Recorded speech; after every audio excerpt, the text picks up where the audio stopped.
सभापति मैडम, मुझे इस महत्वपूर्ण फाइनेंस बिल पर आपने मेरी बात रखने का मौका दिया।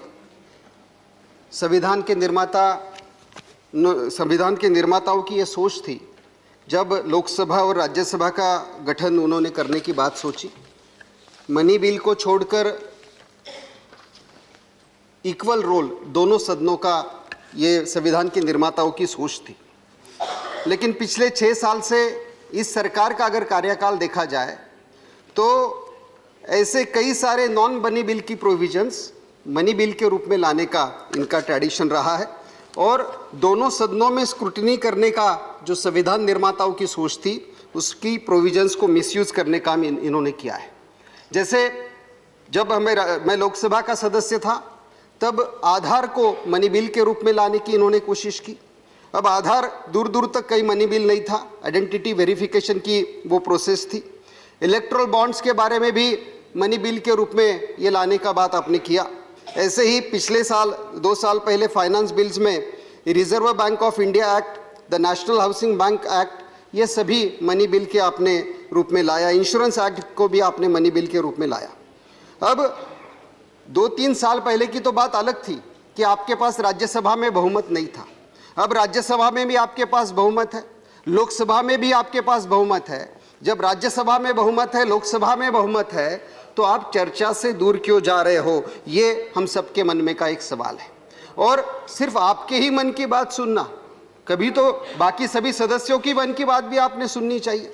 ये सभी जो बिल्स है जो आपने मनी बिल के रूप में लाए, ये अगर स्टैंडिंग कमेटी को जाते थे तो कई सारे डेलिब्रेशन इसमें होते थे। इस फाइनेंस बिल में भी हम देखेंगे आपने LIC एक्ट 1956 का अमेंडमेंट्स लाए हो, इसका फाइनेंस बिल से क्या संबंध है? आपने सिक्योरिटी कॉन्ट्रैक्ट्स रेगुलेशन एक्ट 1956 में अमेंडमेंट्स की बात यहाँ पर की है, इसका फाइनेंस बिल से क्या संबंध है? और जो टैक्सेशन से रिलेटेड नहीं है, ऐसी प्रोविजंस भी इस फाइनेंस बिल में है। 300 पेज का आपका फाइनेंस बिल है, उसमें जब 50-60 पेजेस ऐसी है जिसका टैक्सेशन से कोई लेना देना नहीं है। इसलिए स्पष्ट इससे दिखता है कि कहीं ना कहीं राज्यसभा की अथॉरिटी को बाईपास करने का ये सरकार का प्लान्ड एजेंडा इसमें दिख रहा है। सेबी एक्ट 1992 को अमेंडमेंट की आपने बात की, इसमें भी मनी बिल का कोई मामला नहीं है। ये सभी बातें अगर स्टैंडिंग कमेटी के पास जाती थी, इस सदन में आप उसके ऊपर चर्चा कर सकते थे, लोकसभा में अलग सी चर्चा होती थी, तो ये चर्चा से परिपूर्ण कायदा और लॉ इसमें बनता था। और मुझे याद है अध्यक्ष जी, जब पुराने रिकॉर्ड्स हम देखते हैं, लोकसभा के पहले स्पीकर मालवनकर जी ने बहुत क्लियरली कहा था मनी बिल के बारे में कि मनी बिल से रिलेटेड ही बातें रहे तो ही लाना चाहिए। अयंगार जी ने बहुत क्लियरली कहा था और उन्होंने स्पष्ट कहा था कि the procedure should be followed and no other provision should be given attention to unless they are absolutely consequential. Money bill के संदर्भ में ये स्पष्ट बातें लोकसभा के अध्यक्षों ने भी इसके बारे में की थी। और इसमें बहुत ही क्लियर है कि ये प्रोविजंस आप इसलिए ला रहे हो कि आपको राज्यसभा के हक से राज्यसभा को बाजू करने का ये कहीं ना कहीं आपका एजेंडा है। क्या आप राज्यसभा को सेकंड क्लास हाउस के रूप में चलाना चाह रहे हो? क्या राज्यसभा के महत्व को पूरी तरह से कम करने का ये इसमें का एजेंडा दिख रहा है? और यही गलती आपने जब किसान के बारे में जो बिल आए थे, जो 3 बिल आए थे, उस वक्त भी हम कह रहे थे कि आप स्टैंडिंग कमेटी को वो बिल भेजिए, इसके बारे में चर्चा हो, देश के किसान संगठन इसके बारे में बात करें, देश के किसान के मन में क्या है ये चर्चा हो। आपने माना नहीं। डॉली जी यहाँ पर बैठे, हमारे कई सारे सदस्य यहाँ पर थे, आपने हम 7 लोगों को सस्पेंड किया। हम दिन भर भी बाहर बैठे, रात भर भी बाहर बैठे। उपसभापति जी का धन्यवाद कि वो चाय लेकर आए थे, चाय पर भी उस वक्त चर्चा हुई। लेकिन क्या उससे सार्थक बात निकली? क्या वो कानून के ऊपर आपने बाद में बदल करने की बात की? नहीं की। और उससे पिछले कई दिनों से 100 दिन से ज़्यादा से किसान वहाँ पर बैठा है, 25-25 किलोमीटर का धरना वहाँ पर है और आप दूर दूर तक किसान की बातों को समझ नहीं पा रहे हो। और ये स्टैंडिंग कमेटी के पास जाता था तो आज ये आंदोलन खड़ा नहीं होता। और इसलिए मेरा आपके माध्यम से सरकार से यह आग्रह है कि दोनों सदनों में आपके पास बहुमत है, आप जो चाहे पास कर सकते हो। कम से कम चर्चा करने से आप क्यों डर रहे हो, या चर्चा करने से आपको परहेज क्यों है? ये भी हमारा यहाँ पर सरकार के सामने हमारे ये सवाल है। अब ये सेस की बात आपने इस बिल में लाई है। अब आपने ये कहा है कि एग्रीकल्चर इंफ्रास्ट्रक्चर डेवलपमेंट सेस आप लाना चाह रहे हैं। अब जैसे कभी भी चर्चा होती है तो हेल्थ के बारे में बात होती है तो आप कहते हो हेल्थ स्टेट सब्जेक्ट है, एग्रीकल्चर की बात होती है तो एग्रीकल्चर आपका स्टेट सब्जेक्ट है। जब एग्रीकल्चर स्टेट सब्जेक्ट है तो एग्रीकल्चर का सेस जब आप लेते हो तो राज्यों को पैसे आप क्यों नहीं दे रहे हो, ये भी सवाल इसमें है। अब सेस का जो आपका अभी तक का इतिहास रहा है, सेस का अभी तक का आपका इतिहास, ये इसीलिए आप सेस लगा रहे हो क्योंकि जो ट्रैक रिकॉर्ड आपका है, आपने 17-18 में सेस के माध्यम से 2,03,000 करोड़ का लगभग रेवेन्यू अर्न किया। अभी पिछले साल आपने 4.5 लाख करोड़ का रेवेन्यू आपने अर्न किया है और उसमें से 1 रुपया भी आप स्टेट को देना नहीं चाह रहे।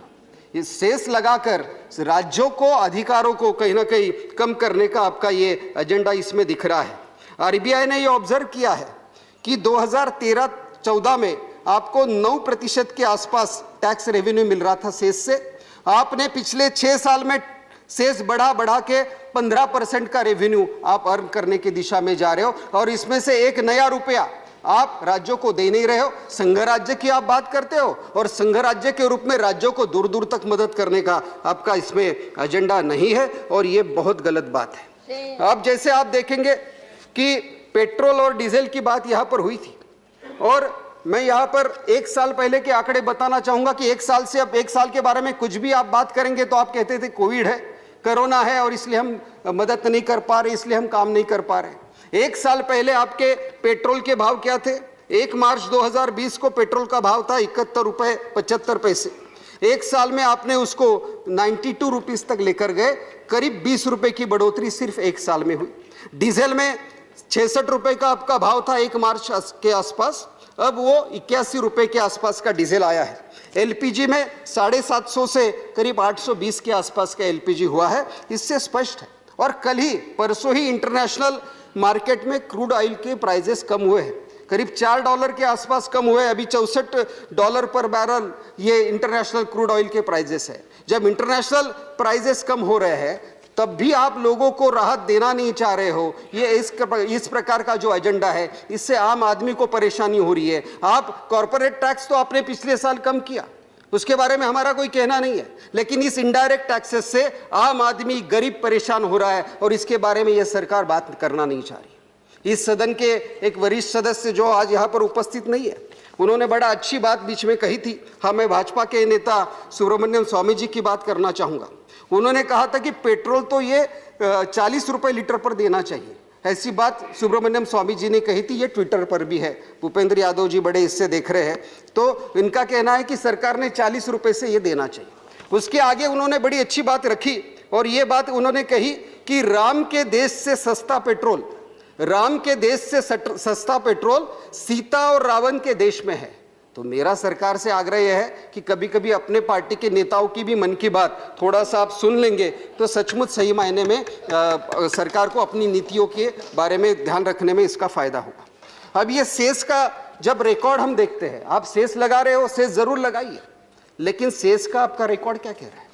सेस का आपका ये रिकॉर्ड कह रहा है, और ये कैग के ऑब्जर्वेशन से, ये मेरा कोई कहना नहीं है, ऑडिट का ये कहना है 2018-19 में आपने 2,74,592 करोड़ आपको 35 सेस और लेवीज से मिले। अब ये 2,74,592 करोड़ में से 1,64,322 करोड़ ही आपने रिजर्व फंड में ट्रांसफर किए। इसका दूसरा अर्थ है कि 1,10,270 करोड़ आपने आपके पर्पस के लिए यूज किए।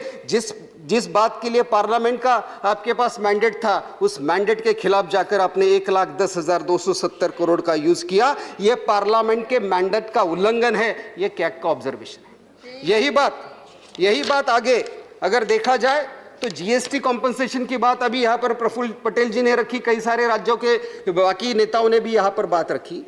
जीएसटी कॉम्पनसेशन में 47,272 करोड़ का आपने शॉर्ट ट्रांसफर किया, ये कैग का कहना है, और 47,272 करोड़ आपने गलत तरीके से उसका इस्तेमाल किया। जहां पर आपको ग्रांटिंग एड के रूप में देना नहीं था, वहां पर ग्रांटिंग एड के रूप में दिया। और ये सभी बातें जीएसटी कॉम्पनसेशन सेस एक्ट 2017 का उल्लंघन है, ये ऑब्जर्वेशन में आया है। तो सेस आप जमा करना चाह रहे हो, लेकिन जो जमा कर रहे हो उसका खर्च तो ठीक तरीके से करिए, ये हमारे लिए चिंता का विषय है। यही बात सीआरएफ और सीआरएफ सेज में रही है। सीआरएफ और सीआरएफ जो शेष रहा है उसके 10,000 करोड़ आपने अलग जगह पर इस्तेमाल किए, ये से यहाँ पर कैग का ऑब्जर्वेशन है। इससे एक बड़ी गंभीर बात सभापति महोदया, इससे बड़ी गंभीर बात यह है कि 2018-19 में आपने हेल्थ एंड एजुकेशन सेस जमा किया, और वो कितना जमा किया? 41,309 करोड़ का हेल्थ एंड एजुकेशन सेस जमा किया। उसमें से एक नया रुपया भी आपने हेल्थ सेक्टर में खर्च नहीं किया है।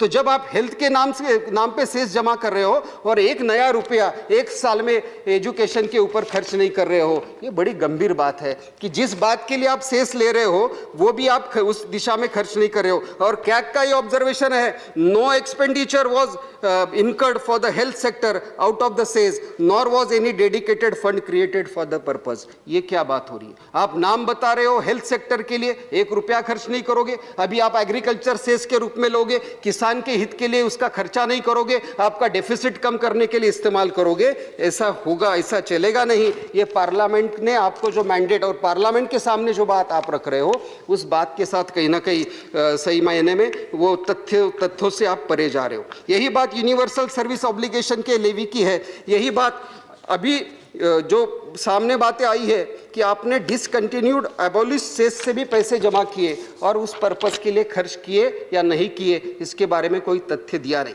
जैसे कृषि कल्याण सेस में आपने 170 करोड़ रुपए जमा किए थे, उसका क्या हुआ ये पता नहीं। ये कैग से आए हुए ऑब्जर्वेशन है। इसलिए सभापति महोदय, मैं आपके माध्यम से सरकार से कहना चाहूँगा कि आप सेस लेना चाह रहे हो लीजिए, लेकिन राज्यों को कितना देंगे? कल माननीय वित्त मंत्री जी ने लोकसभा में जो भाषण दिया उसमें उन्होंने कहा कि हम एग्रीकल्चर के इंफ्रास्ट्रक्चर पर इसका खर्च करेंगे। आप जरूर करिए, लेकिन डायरेक्टली राज्यों को आप कितना इसमें पैसे देंगे? मैडम ने ये कहा था कि most of the agriculture cess will be going to the states because it is for the improving the infrastructure in the APMCs. अच्छी बात है, आप डायरेक्टली अगर राज्यों को ये सेस दोगे तो उसका ज़्यादा फायदा होगा। और इसलिए मेरी आपके माध्यम से सरकार से ये आग्रह है कि सेस के बारे में ट्रांसपेरेंसी होनी चाहिए, जो ट्रांसपेरेंसी दूर दूर तक दिखती नहीं है। अभी हमारे वरिष्ठ साथी मनोज झा साहब ने बड़ी अच्छी बात की। ये सरकार ने और सरकार के सभी नेता पिछले कई सालों से एक बात कर रहे हैं और वो कहते कि 70 साल में आपने क्या किया। अब 70 साल में हमने जो किया वही बेचने का प्रयास पिछले 6 साल से आप कर रहे हो और बेच नहीं पा रहे हो। 6 साल से आपने डिसइन्वेस्टमेंट की बात कही।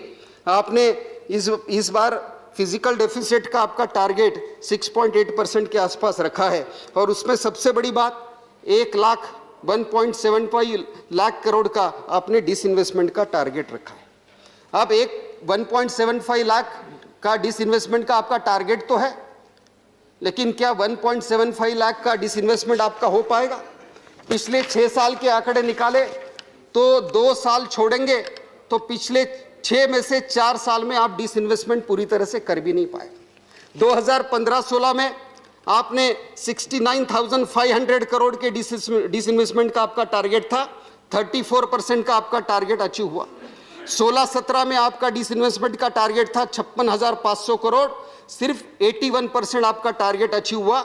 17-18 और 18-19 में आपका टारगेट अचीव हुआ है, लेकिन 19-20 में आपका 47% टारगेट अचीव हुआ, 20-21 में 15% का टारगेट अचीव हुआ। तो इससे स्पष्ट है कि आप जो इतना एम्बिशियस टारगेट यहाँ पर रखकर चल रहे हो उसमें सही मायने में उतनी अचीवमेंट होगी क्या, ये भी सवाल है। और अगर वो नहीं अचीवमेंट होगी तो डेफिसिट और बढ़ेगा तो आंकड़ों का झोल और बढ़ेगा, ये स्पष्ट दिखता है। और कैग के भी बड़े इंटरेस्टिंग ऑब्जर्वेशन इस डिसइन्वेस्टमेंट के बारे में कैग ने बड़ा क्लियरली इसमें कहा है। और ये 2020 को जो कैग का रिपोर्ट टेबल हुआ था उसमें कैग ने ये कहा है कि such disinvestments only resulted in transfer of resources already with the public sector to the government and did not lead to any change in the stake of the public sector government in the disinvestment। एक company से पैसे लेकर दूसरे company की तरफ दे रहे हो, इसमें वो एक्चुअल रियल डिसइन्वेस्टमेंट नहीं है। ये कैग का ऑब्जर्वेशन है। जो 2019 का रिपोर्ट टेबल हुआ है उसमें कैग ने instances of wrong calculations, misleading figures, incorrect accounting procedures के बारे में मेंशन किया है। यही बात मैं आपको बताना चाहूँगा कि यूटीआई के इसमें करीब 1400 करोड़ का आपने डिसइन्वेस्टमेंट बताया है, स्पेसिफाइड अंडरटेकिंग ऑफ यूटीआई, जो डिसइन्वेस्टमेंट ही नहीं है, ऐसा कैग का ऑब्जर्वेशन है। यही बात स्ट्रैटेजिक डिसइन्वेस्टमेंट के बारे में भी है कि जो 24 सेंट्रल अपने सेंट्रल पब्लिक सेक्टर एंटरप्राइजेस है, उसमें आप 17-18 में सिर्फ एक का डिसइन्वेस्टमेंट कर पाए हो। HPCL से ONGC की तरफ वो हुआ था। और इसमें क्या हो रहा है कि sale of one CPSC to another CPSC हुआ है। आपने 51% स्टेक HPCL का लिया और वो ONGC को दे दिया। आपने 52% रूरल इलेक्ट्रिफिकेशन का स्टेक लिया और वो पावर फाइनेंस कॉरपोरेशन को दिया। आपने 100% stake to electric utility companies का NTPC को दिया। इससे क्या है, एक सरकारी कंपनी से दूसरी सरकारी कंपनी को पैसे आप दे रहे हो। इसमें ये तो घर घर में खेल रहे हो, ये तो कोई एक्चुअल डिसइन्वेस्टमेंट नहीं है। ये तो बच्चे जैसे घर घर खेलते हैं वैसे आप घर घर खेलने की कोशिश कर रहे हो। और इसमें सही मायने में आपका डिसइन्वेस्टमेंट का टारगेट अचीव नहीं हो रहा है। पूरी तरह से अर्थव्यवस्था पटरी से उतर चुकी है। और स्टैंडिंग कमेटी ऑफ फाइनेंस ने 2018 में आपको बड़ा अच्छी बात कही थी। उन्होंने कहा था please don't set up higher ambitious disinvestment के टारगेट आप सेटअप मत करिए, उससे ड्यू डिलीजेंस नहीं होता है। ये स्टैंडिंग कमेटी का भी ऑब्जर्वेशन है। लेकिन अभी किसी की बात ही सुनना नहीं है, ये आपका एजेंडा होगा तो सही मायने में काम नहीं हो सकता है। और इसीलिए ना आप ठीक से डिसइन्वेस्टमेंट कर पा रहे हो, ना संघ राज्य की जो बात है, संघ राज्य की बात हमने बहुत बार सुनी, लेकिन संघ राज्य व्यवस्था में राज्यों के हित की रक्षा करना भी आपकी जिम्मेदारी है, वो भी आप ठीक से कर नहीं पा रहे हो। और इससे सभापति महोदया कि सही मायने में जो आंकड़े रखने चाहिए थे आप रख नहीं पाए। वित्त मंत्री जी ने जो कल लोकसभा में बात की, राज्यों के GST के बारे में बात हुई थी। अभी भी महाराष्ट्र के हिस्से का करीब 20,000 करोड़ का हमारा GST पेंडिंग है, वो आप कब देने वाले हो, ये हम आपसे चाहिए। और ये सब करते वक्त आपने इंडिविजुअल को टैक्स में कोई राहत दी नहीं। हमें अपेक्षा ये थी कि 1 साल से कोरोना की महामारी में लोग परेशान हैं, लोग दुखी है, इंडिविजुअल को मदद मिलेगी, इंडिविजुअल को राहत मिलेगी, लेकिन वो राहत दूर दूर तक इसमें मिली नहीं है। और पेट्रोल और डीजल से अगर देखा जाए तो 14-15 में आपको 78,000 करोड़ रुपए, 78,000 करोड़ आपको मिले। अभी ये लगभग 3.3 लाख करोड़ रुपए आपको मिले हैं। आप कहते हो जब भी पेट्रोल डीजल बढ़ाने की बात होती है, कम करने की बात होती है, आप कहते हैं राज्यों ने कम करना चाहिए। पिछले 5-6 साल में राज्यों ने टैक्स ही बढ़ाया नहीं है, तो राज्य कहां से कम करेंगे। राज्यों को टैक्स बढ़ाने का मौका ही दिया नहीं, आप ही हर वक्त टैक्स बढ़ाते चले गए। और इंटरनेशनल क्रूड ऑयल के प्राइसेस कम होने के बाद भी अगर आप पेट्रोल और डीजल और गैस के दाम कम नहीं करोगे तो सही मायने में आम लोगों के साथ ये राहत की बात नहीं है, ये आम लोगों के खिलाफ बात पूरी तरह से है। और इसीलिए मैं यहाँ पर एक बात रखना चाह रहा हूँ सभापति महोदय कि जो मदद इस सरकार द्वारा इस कोरोना की महामारी में होनी चाहिए वो नहीं हुई। किसानों को जो राहत देनी चाहिए, पिछले कई दिनों से किसान वहां पर बैठे हैं, ना उनकी बात आप सुन रहे हो, ना वो जो एक्ट पास हुए हैं उसमें बदलाव की आप बात कर रहे हो। किसान परेशान है, गृहिणी परेशान है, आम आदमी परेशान है, और आप कह रहे हो यही अच्छे दिन है। और यही हमारे लिए सबसे बड़ी आपत्तिजनक बात है कि जहां पर लोगों को राहत देनी चाहिए वो राहत तो आप दे नहीं पा रहे हो। और इसलिए यहाँ पर एक शेर राहत इंदौरी जी का मैं यहाँ पर आपके सामने रखना चाहूँगा और मेरी बात को यहाँ पर ख़त्म करूँगा। राहत इंदौरी जी ने कहा था कुछ और काम उसे आता ही नहीं शायद, कुछ और काम उसे आता ही नहीं शायद, मगर वो झूठ बहुत शानदार बोलता है, मगर वो झूठ बहुत शानदार बोलता है। इन्हीं शब्दों के साथ मैं मेरी बात को विराम देता हूँ। आदरणीय सभापति जी और सभी यहाँ पर मेरी बात सुनने के लिए बहुत धन्यवाद। Thank you Rajeev Satav ji. श्री ज्योतिरादित्य सिंधिया।